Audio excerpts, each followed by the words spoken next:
Good evening, welcome to my channel. Today I'm going to be discussing something dark and different. What if the thing that we were supposed to worship and be the beacon or light and guidance to our Heavenly Father hold our dark and evil secrets? A secret that was not meant to be for man to be found out. What if the one place that we all hold as Catholics holds something dark and mysterious and sinner? Why it was supposed to be the light, our guidance, but with holy dark secrets. Secrets that can damn our mortal souls and not know what's going on. Welcome to my channel. Here we go talking about, does Lucifer manipulate the entire Vatican? To lead you to heaven, but to keep you from ever reaching it? What if the symbols you see in cathedrals, the prayers whispered during Mass, and even the architecture itself were never meant for salvation, but for something darker and deliberate? Beneath the altars, behind the icons, and inside the very rituals of the Church lies a design, an ancient inheritance, not of faith, but of control. A hidden doctrine worshipping not divinity, but disruption. Lucifer was never locked out of the temple. He was built into it, and once you see it, you'll never unsee it. Welcome to Tales of Mythology, where ancient legends, forgotten horrors, and supernatural wars come to life. If you love exploring the untold side of mythology, please like this video, subscribe to our channel, and tap the bell below, so you never miss another legendary story. He had read about it on his phone in the dead of night. The flickering glow of his screen lit his desperation as he scrolled through endless pages. An addiction to conspiracy had replaced his lullabies. He had argued on forums instead of praying, lost in tabs and threads while the world outside kept spinning. Friends were distant names, family memories. His old life felt like a ghost now, beyond a screen's reach. By sunrise, he found himself at the cathedral steps, eyes still tired from his vigil. Inside, he realized how hollow the return from the web could be. He stood alone on the marble steps of a dimly lit chapel, hands stuffed in his jacket pockets. Dust motes danced in the slant of late sunlight as he stared at the empty pews. The church was too quiet. The hush around him felt vast, yet it echoed with questions. He once believed in something simple, peace or salvation, or a life not defined by cynicism. But now everything tasted like emptiness. Outside, bells tolled a distant hymn. Inside, he heard only silence and the cold hum of fluorescent lights. He realized he had nowhere left to go. In his mind, images surfaced from last night's feverish reading, the photos he had seen late into the morning. The church he visited wasn't innocent. He remembered words from a battered screen. The building looks like a reptile, 2 windows shaped like eyes, a stage that curves like a serpent's mouth, the ceiling, scales. He shook his head, trying to dispel them. The memory was vivid. The words haunted him. 2 windows shaped like eyes, a stage that curves like a serpent's mouth, the ceiling, scales. Light filtered through stained glass, casting alien colors on cold stone. His gaze flicked to the carved cross on the wall, but his mind could see only the monstrous bronze figure he'd glimpsed in pictures. A twisted thing thrust from the altar, as if breaking free from stone itself. It was supposed to be Christ, but Christ would not look like that. He recalled the essay's description in horror. It's not Christ. It's a twisted demonic figure bursting through hell, surrounded by tortured forms. The face is deformed. The posture isn't triumphant. It's threatening. A hollow dread filled his chest. The hall around him was grand, but it was not built for the faithful. It was built for something else. He remembered the writer's accusation. This is as control, architecture as initiation. Each ornate detail was for the initiated, not for the parishioners. He felt that bitter truth in his bones. They don't build symbols for the sheep, he recalled the text warning. They build them for each other, in plain sight, but only to those who know how to read it. He slid deeper onto the wooden pew, the cold seeping through the cracks. In the silence, he imagined the bones under the basilica floor. He closed his eyes and saw catacombs instead of concrete. His fingers drummed unconsciously against the wood as he recited another memory. Beneath St. Peter's Basilica lies the Vatican necropolis, One tomb stands out, linked by twisted references to Lucifer, a tomb tied directly to the being they preach against every single Sunday. A tremor ran down his leg. So much of this darkness was buried right below him. His throat tightened, his mind filled with warnings from that midnight screed. Why is that name even down there? The essay's voice had spat out, Lucifer in pre-Christian tradition was a bearer of knowledge and rebellion. Over time it morphed into the name for Satan. But we're dealing with a tomb, a structure under Vatican ground tied directly to the being they preach against. The memory of those words burned like acid on his tongue. It made the polished floor seem like a shallow grave. He forced himself to breathe quietly. He felt uneasy in this sanctuary of contradictions. The flickering sanctuary lamp nearby cast shadows that twisted like living things. Was he a madman for believing these words? The guy on his phone had seemed so certain, but standing here, it all felt unbelievable. Another phrase tumbled up from memory. And don't feed me the academic drivel about linguistic errors. They know what they're doing. That editor's scornful tone was unlike any priest. A jolt of cold sweat trickled down his back. Raising his head, he looked toward the intricate stained glass window. A figure of a saint stared back, unmoving. Outside, sunlight glowed on the dew of morning, warm and indifferent. In his pocket, his phone finally died. The battle over. He slid the device out and placed its screen down on the pew, as if to shut out that world. One more fragment surfaced from memory, jagged like broken glass. The essay's account of the Holy Door in St. Peter's. He had once jotted a note. A sealed door is a barrier between worlds. When opened, it invites something through. These aren't ceremonies. These are invocations. These are access points. He whispered it under his breath. These are invocations, access points. The words tasted bitter on his tongue, as if he had swallowed them. He wiped his brow. Flames flickered in the chapel's candelabra, as if they heard him. Another thought flared, a Latin phrase on the tip of his tongue. The writer had quoted it straight from the Vatican's own ritual. Flammae Lucifer matutinus, may the morning star find its flame. He tasted ash in his mouth. The morning star that never sets, the essay had translated. It was a prayer they literally chanted here. That realization twisted in his gut. His heart raced. If what he had read was true, he could no longer pray as he did before. His rosary in his pocket suddenly felt meaningless. Instead, he rapped his knuckles on the pew and muttered one final truth. Under the marble, under the robes and gold, there's a structure not for salvation but control, not to lead you to heaven, but to keep you in submission. His words vibrated with the weight of accusation. The truth he had discovered in the darkness of his room tasted bitter here in the light of dawn. Outside, thunder rolled softly as he stepped out into the courtyard. The sky was heavy and bruised like spilled wine. He had learned too much in silence, seen through every veil. Symbols in plain sight sealed gates to other worlds, a rebel light-bringer woven into prayers. They all swirled together in his mind. He realized the temple's name was not God's. Only one word lingered on his lips as he walked away. The church's shadow at his back. Temple. He had not returned home that night. Instead, he found himself walking the side streets until he stood beneath the grand stone buttresses of the basilica. It was past midnight, empty, echoing. He approached the locked door to the crypt with trembling hands. In his mind, he relived every phrase he had read.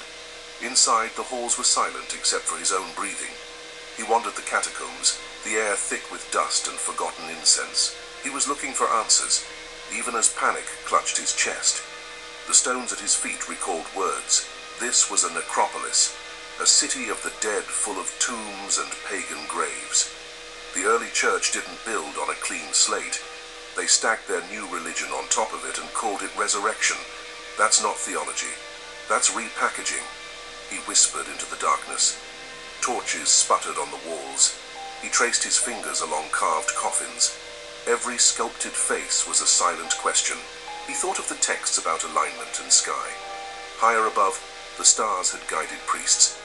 Below them he might find the foundations of fate. He recalled another line clearly. Before Christianity got its bloody hands on it, This was a necropolis. His footsteps paused at a deep shaft. The rumor was true. They had not cleared the dead. The altar he had knelt before was literally hewn on ancient bones. It made him stagger. A few steps further, he found himself in an arched chamber of cold stone. The place felt deeper, older, even more private. Carvings lined the walls like ominous murals. His eyes adjusted. One carving made his stomach twist, a winged figure carved into the rock. The wings were jagged serpentine like carved stone flames. Beneath its feet was a broken chain. He recognized the name scratched above, Luxure. In that moment, years of doubt and late-night searching culminated in clarity and dread. He spoke it out loud. That's not Saint Michael, that's Lucifer, and Luxure is Latin for light-bearer. His words echoed empty, bouncing off earthen walls. It was exactly as the essay had said, a gilded lie etched in the cellar. He remembered the ancient lore, too, Gnostic heresies calling the light-bearer a liberator, not a demon.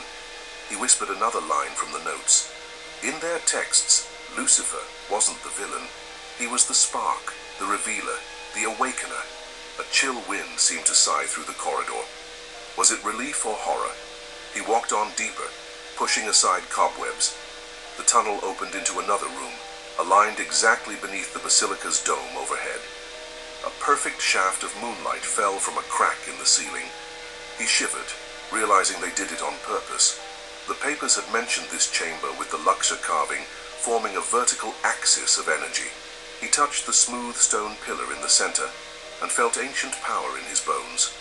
There were no angels here, only whispers and the faint must of mold. He murmured to the darkness. They inherited this layout from older cults and refused to admit it.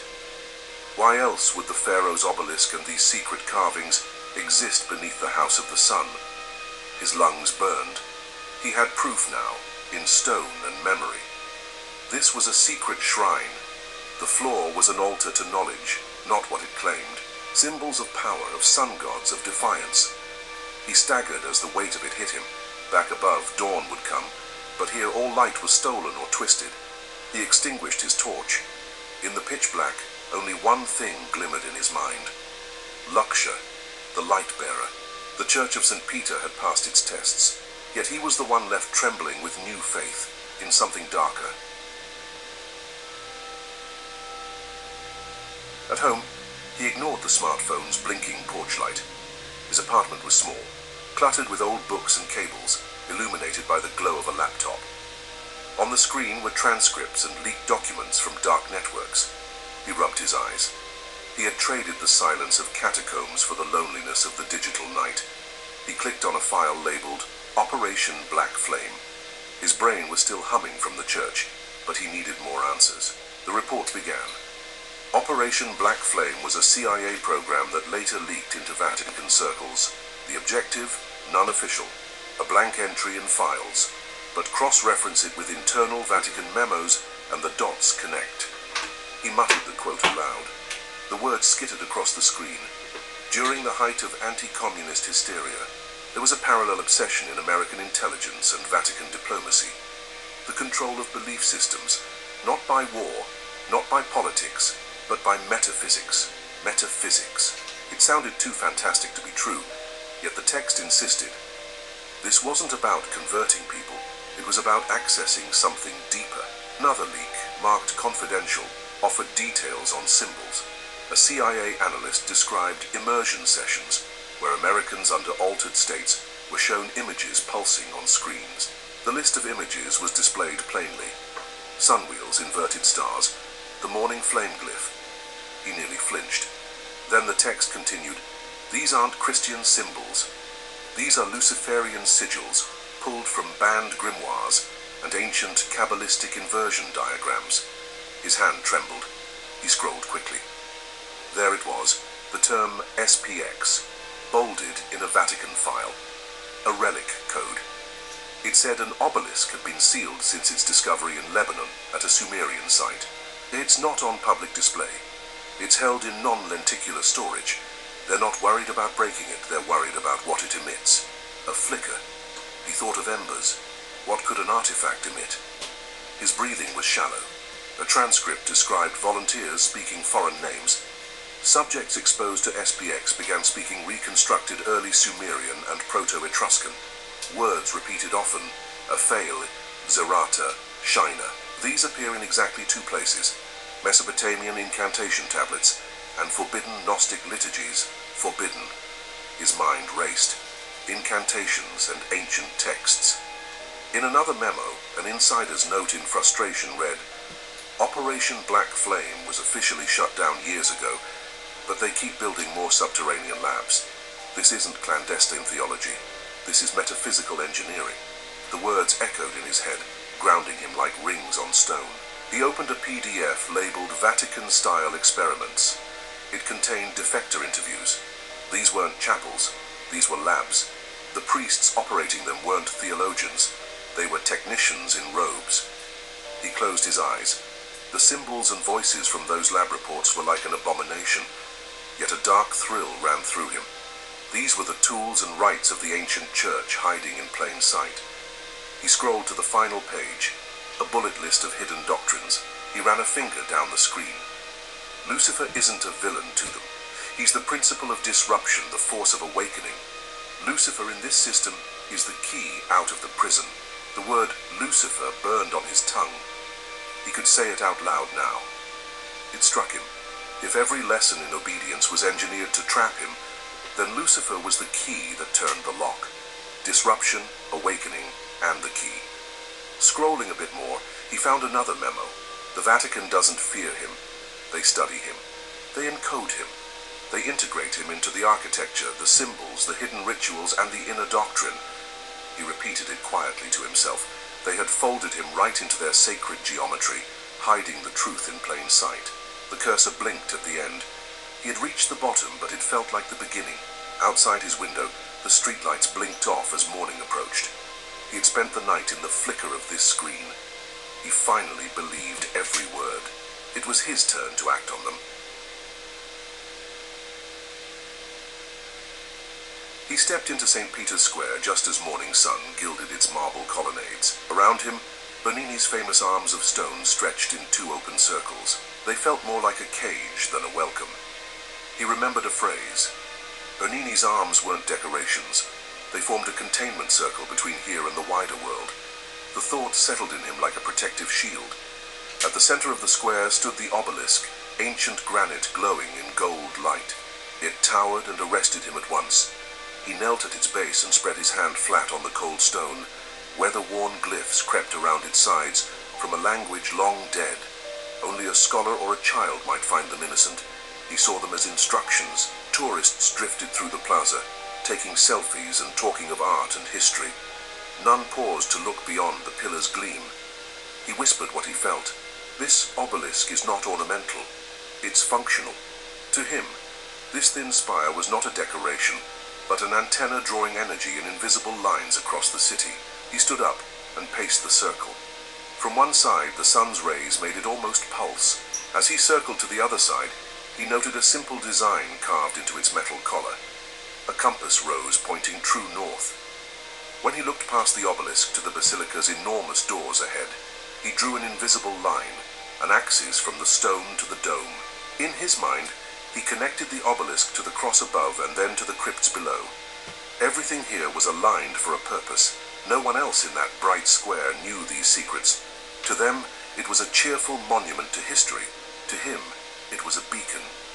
He placed a second hand on the rough surface and felt a strange warmth flow at his fingertips, as if the stone were calling to something inside him. He stood back on the shaded side of the obelisk, sensing a presence. Then he laughed softly alone. Under all the sunlight and marble, he was the only person who knew the truth. He walked away from the pillar toward the towering doors of St. Peter's Basilica. Behind him, the obelisk's shadow stretched long, like a mark on the earth. The statues of saints in niches turned their blank eyes in his direction as he passed, but they offered no response. In that strange morning hush, it occurred to him that the geometry of this place had been weaponized. Lines from this pillar through the church's core, prayer and power intertwined in stone and symbol.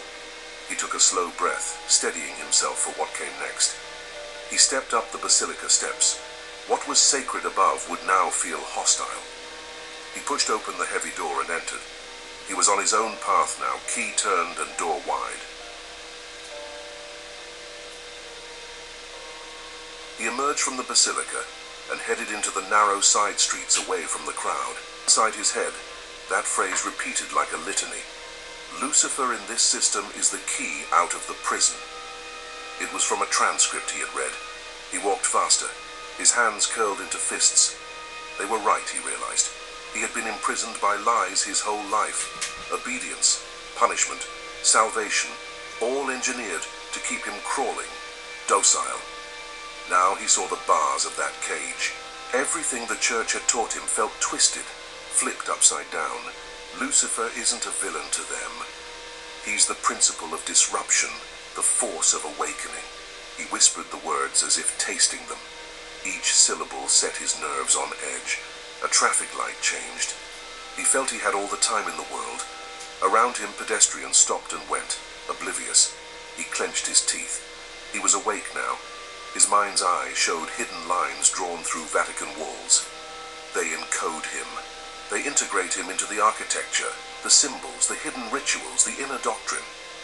That truth felt like coals burning inside. He imagined turning around and marching straight back to the basilica to demand answers from stained glass saints. Instead, he turned into a deserted alley. There was no one to argue with. Only a single word on his tongue. Key. He pounded his fist against a wall once, then twice. It hurt. He laughed quietly, the sound harsh in the emptiness. Rage, fear, relief, they all tangled together. If faith had been a prison, then knowledge was his freedom. At an intersection, the normal city noises of sirens and horns sounded oddly distant. He felt guilt-like whispers fall away. With each step, the weight on his shoulders lifted. Suddenly hungry and exhausted, he realized he hadn't eaten. But food seemed trivial now. He spotted a street vendor and bought a small pastry without thought, chewing it mechanically as he walked. The sweetness was unfamiliar and unwelcome. He felt tears behind his eyes, tears of anger and release. He brushed them away as nonsense. He had hurt for lies, and now his wounds were irreparably raw, but he was no longer afraid of pain. He glared at the church on the next corner and spat on the sidewalk. It felt symbolic. Then he tossed his crosses, the crucifix on his chain, the rosary in his pocket, onto the gutter. They clattered and broke, figures of wood and metal scattering. His face stung with a bittersweet sense of victory. He returned to the cafe to finish the bitter coffee that had gone cold. By now, night had fallen. He wandered through empty squares lit only by lamps and neon signs. On a blank wall, he grabbed a bit of chalk and drew a crooked five-pointed star, sketching the letters L-U-C-I in its arms. Satisfied, he smudged the lines with his palm. This was his sigil now, though no one else would understand. He flicked the chalk into the darkness and walked on into solitude, the name Lucifer burning quiet in his mind. When he finally returned home, dawn was breaking again.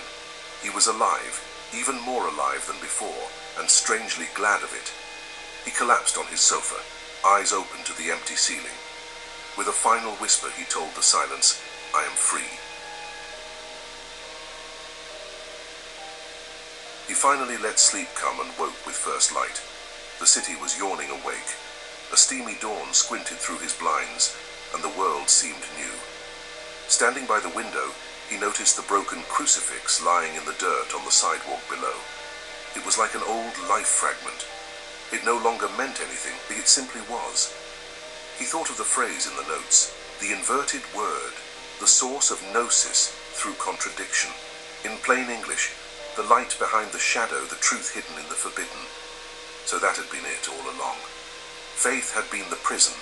The very symbol of its tyranny could be turned and wielded as a key. He smiled faintly at his reflection, who seemed tired but not defeated. Today, maybe he would begin to use that key. Morning traffic rumbled below. It was unlike his old world, yet this was his dawn. A flock of birds crossed the pastel sky, their wings slashing patterns of freedom overhead. He felt oddly patient, holding on to one truth, Lucifer.